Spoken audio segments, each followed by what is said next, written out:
토마토 인터뷰 소통입니다. 부동산 시장 여전히 좀 들썩이고 있습니다. 지난 1일에 기획재정부, 국토교통부에서 다시 한번 분양가 상한제를 6개월 유예하겠다고 발표를 하면서 과연 또다시 이 집값이 들썩이는 건 아닌가, 과연 정부의 의지대로 집값을 잡는 것은 가능한 것인가에 대해서 좀 관심 많으실 것 같습니다. 당장 우리의 집값의 향방에 대해서 그리고 이 도입에 대해서 좀 얘기 나눠볼게요. 네, 오늘은 연세대학교 정경대학원 금융부동산학과 한문도 겸임 교수 모셨습니다. 교수님 어서 오세요. 네, 안녕하세요. 네, 반갑습니다. 계속되는 이 개념에 대해서 익숙하신 분들도 계시지만 아직은 조금 정말 그래서 도입이 되는 거야 하시면서 잘 모르시는 분도 많으셔서요. 이 분양가 상한제 개념에 대해서 먼저 이야기를 해주세요. 분양가 상한, 그러니까 분양할 때 가격을 상한선을 두어서 그 이상은 못 받게 하는 거죠. 일단 단어를 보면. 워딩을 보면 그렇고 내용은 어떠냐면 우리가 집을 짓고 가격을 설정할 때 대지값이 있잖아요. 집을 지는 땅이 있어야 되니까 토지비 그리고 건축비가 들어가겠죠. 그러면 이제 예를 들어서 그 사업을 했을 때 자본 이득이 있어야 공사를 하겠죠. 그 분양 가격은 결국은 택지비의 건축비 그리고 이제 공사를 하는 업체 아니면 또 시행자의 적정 이윤을 이렇게 어느 정도 넣으면 적당한 가격이 나오겠죠. 그 가격을 정해주고 정부에서 그 이상은 분양하지 마라라는 게 이제 분양가 상한제도입니다. 일단은 뭐 정부는 이번 정부 출범할 때부터 집값을 잡는 것이 거의 뭐 의지를 강하게 보여줬기 때문에 분양가 상한제가 처음 도입됐을 때 굉장히 좀 파장이 컸습니다. 그런데 이달 초에요. 지금 이달 들어서자마자 지금 유예하겠다고 다시 입장을 좀 내놨어요. 이번에 좀 보완책에 대해서 좀 내놨는데 핵심 포인트가 뭔가요? 우리가 이번에 발표한 내용을 보면 분양가 상한제라는 제목을 달고 발표를 하질 않았고 시장 정권 대책과 보완사항 이렇게 발표를 했어요. 그래서 우리가 분양가 상한제에 초점이 맞춰져 있지만 정부가 시장을 이렇게 파악한 것 같아요. 기존의 그 관리처분 인가 단지들 그리고 이주 철거가 완료한 단지들이 갑자기 분양가 상한제가 겹치다 보니까 혼란이 좀 왔습니다. 이미 관리처분이라는 것은 조합원들을 모아놓고 분양가는 얼마고 이런 것을 정해놓은 상태예요 일단. 그래서 이주하고 철거를 하고 나면 이제 분양 입주자 모집 공고를 하는데 그거를 이제 사업 계획을 잡아놨는데 갑자기 바뀌니까 혼돈이 좀 많이 왔어요. 그래서 특히 대단지가 좀 많았죠. 둔촌주공하고 개포주공 등 해당되는 데가 좀 많다 보니까 조금 재산권 침해니 위헌 이런 말이 많았고 그리고 분양가 상한제가 과연 지금 적정하냐라는 이제 경제부의 어떤 다른 표현이 있었잖아요. 경제 시장 상황을 좀 고려하겠다라는 표현이 부처 간 이견으로 좀 나오기도 했었는데 그런 부분들을 다 고려해서 제목을 보다시피 첫 번째가 이제 시장 조사거든요. 상시 조사하겠다. 이상 거래와 뭐 시장 교란 세력, 투기 이런 부분에 대해서 이렇게 던져놓고 분양가 상한제는 10월 말까지 법령을 다 개정해서 뭐 언제든지 할 수 있다. 시장 상황을 봐서 이렇게 이제 정리를 했죠. 그래서 이것은 유예하는 것이 아니라 시장 상황과 시장의 어떤 문제를 푸는 방식을 주택 이상 시장 과열 현상이 일어나는 원인을 다시 한번 파악을 했고 그것에 초점을 먼저 맞추고 분양가 상한제는 전부 뭐 주택 투기 과열 주기에 다 했을 때 시장에 지금 말씀하신 대로 충격이 좀 클 것 같으니까 그런 것을 시장 상황과 경제 성장 상황 여러 가지 상황을 고려해서 이렇게 좀 보완책을 좀 내는 것 같습니다. 그렇군요. 그런데 이번에 그 보완책 발표 이후에 가장 좀 주목이 됐던 게 동으로 규제를 한다. 핀셋 동으로, 규제. 동을 직접 지정을 해서 뭐 핀셋 규제라고 이야기를 하면서 말들이 좀 많았었잖아요. 실제로 이렇게 이루어지게 될 경우에는 해당 동 그리고 그 구의 여파가 굉장히 클 것 같거든요. 문제 없을까요?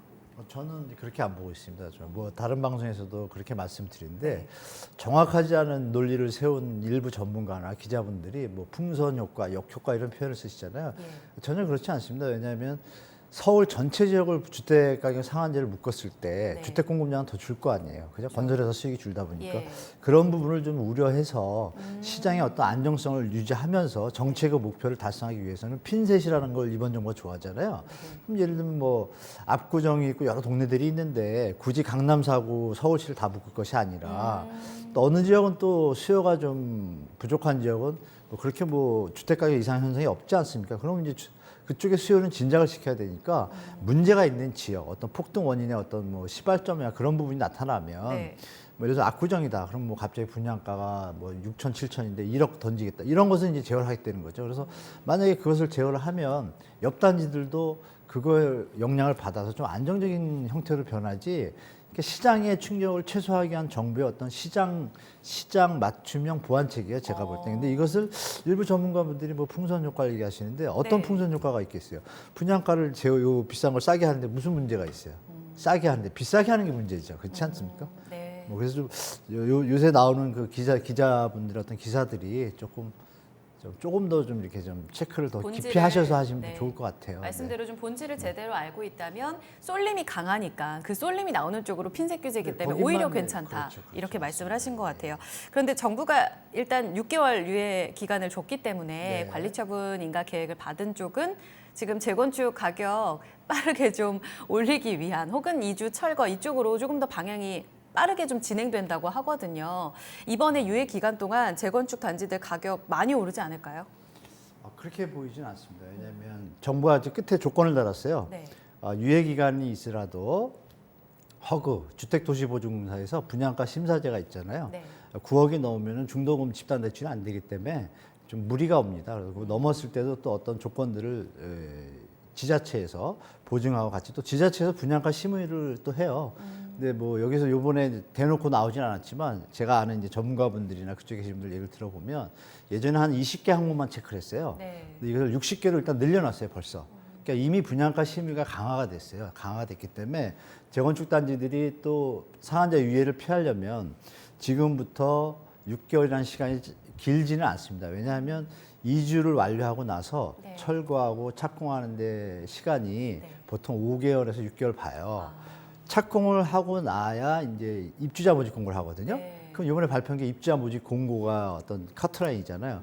그럼 이제 조합들이 지금 뭐 그거 비싸게 받겠다, 적게 받겠다 이런 게 문제가 아니라 네. 빨리 상한제를 최대한 안 받고 정상적으로 하려면 지자체와 주택보증공사가 협의를 해야 되잖아요. 예. 빨리빨리 가야 되니까 그 단지들이 뭐 급하게 오르거나 그럴 건 없고 뭐 매물이 일단 많이 없을 것 같고 그러다 보니까 매물이 적어서 많이 오르겠다 하지만 실제로 될지 안 될지 모르니까 그렇죠. 그거에 대해서 조심스러워하겠죠. 투자하시는 분도 만약에 투자를 했는데 그걸 통과를 못하면 20%가 이미 디스카운트가 되니까 예. 그런 부분에서 생각보다는 그렇게 뭐 오를 것 같지는 않지만 다만 유예를 피하는 그 단지들이 있지 않습니까? 네. 이미 이주 완료가 된 단지들이 꽤 있거든요. 네. 그 단지들은 좀 상대적인 어떤 상승 효과는 있겠지만 매물이 많지 않아서 상승폭의 어떤 한계 뭐 그런 거는 좀 보이지만 상방 어떤 방향은 맞는데 나머지 단지들은 그렇지 않을 것 같습니다. 그래서 정부에서 발표한 68,060개 단지 그 외에 나머지 단지들은 그렇게 뭐 상상이 좀 힘들다라고 좀 보여집니다. 지역별로 조금 차이가 있겠습니다. 네네. 그리고 거의 뭐 지금 도입이 어디가 될 것인가에 대해서는 아까 동도 구체적으로 좀 거의 이야기 나오잖아요. 뭐 그렇죠, 반포라든지. 교수님께서 보시기에 도입 예상 지역이라든지 지금 실질적으로 시기는 그럼 내년이 될 것으로 보세요? 네, 제가 모두에도 말씀드렸지만 경제 성장률이 사실 정부 입장에서는 화두잖아요. 예. 요새 뭐 2.0이냐 뭐 1점대냐 이 차이가 큰데 지표에 이 너무 주택가 예민해서. 그렇죠. 주택 가격에서 어떤 향방에 따라 가지고 전세 가격이 오르고 내리고 하지 않습니까? 예. 그런 부분에서 전세 가격 지수가 이제 많은 부분을 차지해요. 물가 지수에. 그리고 경제 성장률에 있어서 GDP 부분에서도 문제가 있으니까 시장을 죽이면 0. 몇 프로 더 다운되겠죠. GDP 성장에서 그런 부분에서 이제 이 기재부와 뭐 이제 국토교통부가 그동안 이견이 있었는데 그걸 이번에 이제 통일했다는 뜻 아니에요? 네. 통일했다는 뜻은 제가 보기에는 6개월 기간을 계산해 보면 10월이니까 11, 12에서 4월이거든요. 네. 4월이면 총선이에요. 총선 전에 분양가 상한제를 안 하면 또 모양이 안 나잖아요, 국토부가.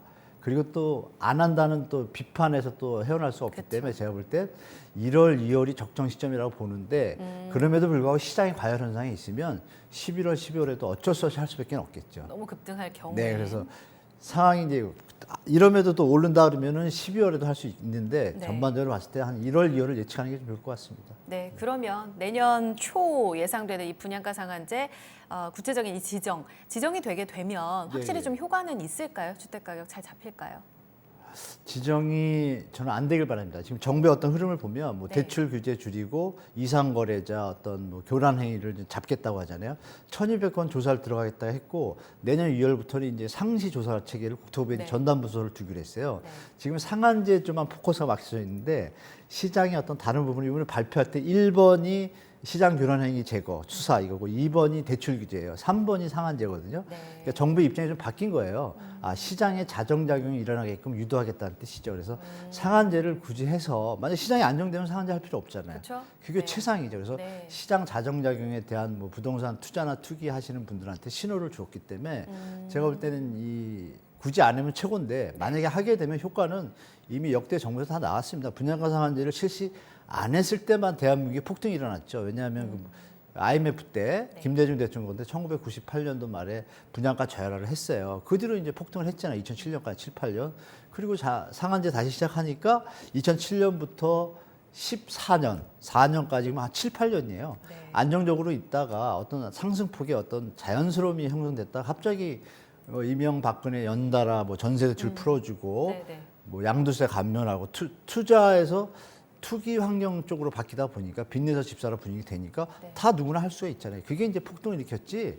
분양가 상한제는 그동안 역대 정부를 보면 그동안 계속 지속돼 왔고 하는 순간부터 효과는 바로 나타나는 것이 아니라 한 1년 뒤부터 나타나서 최소한 풀기 전까지는 효과가 있다라는 것은 뭐 증명이 돼 있습니다. 그래서 시장에서 좀 초미의 관심사죠. 제가 볼 때. 일단은 뭐 교수님의 개인적인 의견도 함께 들어봤고 네네. 공급을 풀어주게 되면 저절로 뭐 잡히게 되니까 말씀대로 결국은 시장의 효과에 좀 맡겨보면서 흐름을 보자라고 이야기를 해주신 것 같아요. 교수님 이야기 여기까지 듣겠습니다. 네네. 잘 들었습니다. 네. 네, 토마토 인터뷰 소통 오늘은 분양가 상한제와 관련돼서 과연 적용이 되면 그 이후의 흐름들에 대해서 좀 이야기를 나눠봤습니다.